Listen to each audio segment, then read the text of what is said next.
हमारी ज़िंदगी में ना बहुत ऐसे लोग हैं जो अच्छी बातों को एक कान से सुनते हैं और दूसरे से निकाल देते हैं और गर्दन हिलाते रहते हैं कि हम सुन रहे हैं, लेकिन उन्हें अपनाते नहीं हैं। किसी भी बात को सुनकर इग्नोर कर देना, बहुत लोग ऐसा ही करते हैं। तो इसी के पीछे मैं एक बहुत अच्छी स्टोरी लेकर आई हूँ, ताकि पता लगे कि जब आप किसी की बातों को सुनकर इग्नोर करते हो ना, तो उसका आपको ही नुकसान होता है। तो कैसे आप इस बात को समझेंगे, उसके लिए एक स्टोरी है बहुत इंटरेस्टिंग, इसको लास्ट तक ज़रूर सुनिएगा। वेलकम टू स्पीक यूनिवर्सल, आपका यहाँ पर बहुत बहुत स्वागत है। आई होप आप सब ठीक होंगे। चलिए स्टार्ट करते हैं एक बहुत इंटरेस्टिंग स्टोरी। एक महल में एक राजा और अपनी रानी के साथ रहा करता था। उसके पास एक बहुत सुंदर वाटिका थी जिसमें फूल फल लगे हुए थे। उसने एक माली को रखा हुआ था उसकी सेवा के लिए। वहाँ पर अक्सर क्या होता था, डेली एक चिड़िया आती थी अंगूर के पेड़ पर और मीठे मीठे अंगूर खाती थी और खट्टे जो होते थे उन्हें नीचे गिर देती थी।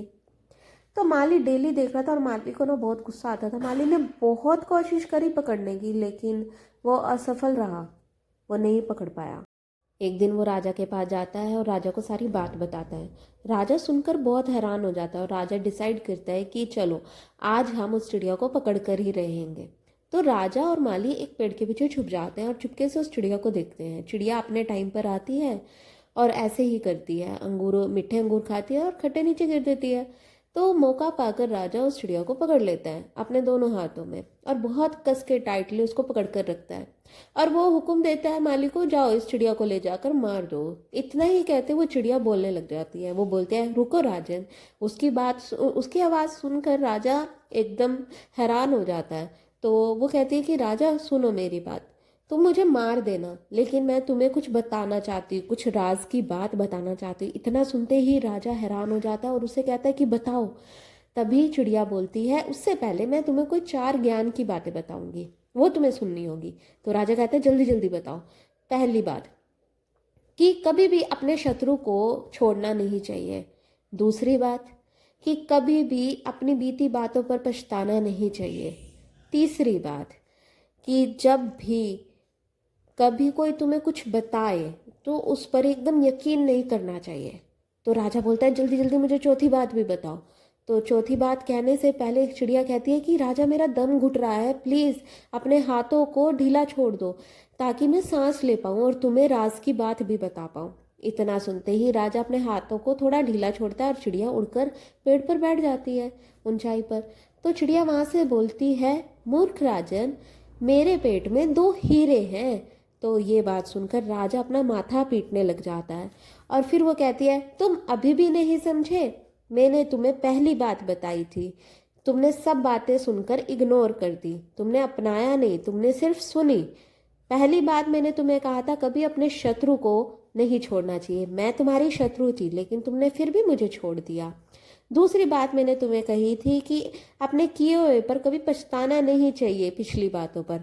तुम अब पछता रहे हो।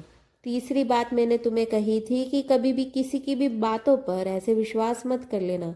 मैंने तुम्हें ये कहा कि मेरे पेट में 2 हीरे हैं। मेरे पेट में हीरे कहाँ से आएंगे? मैंने जो तुम्हें बोला, तुमने मेरी बातों पर विश्वास भी कर लिया। खाली बातें सुनना नहीं होता, उन्हें आजमाना, उन्हें अपनाना भी होता है। तुमने मेरी 4 बातें बताई और तुमने मेरी सुनी और एक कान से सुनकर दूसरे से निकाल दी, तुमने उन्हें अपनाया नहीं। तो राजा तब भी ये कहता है कि राज की बात तो बताओ। तब चिड़िया कहती है, तुम सदैव मूर्ख ही रहोगे।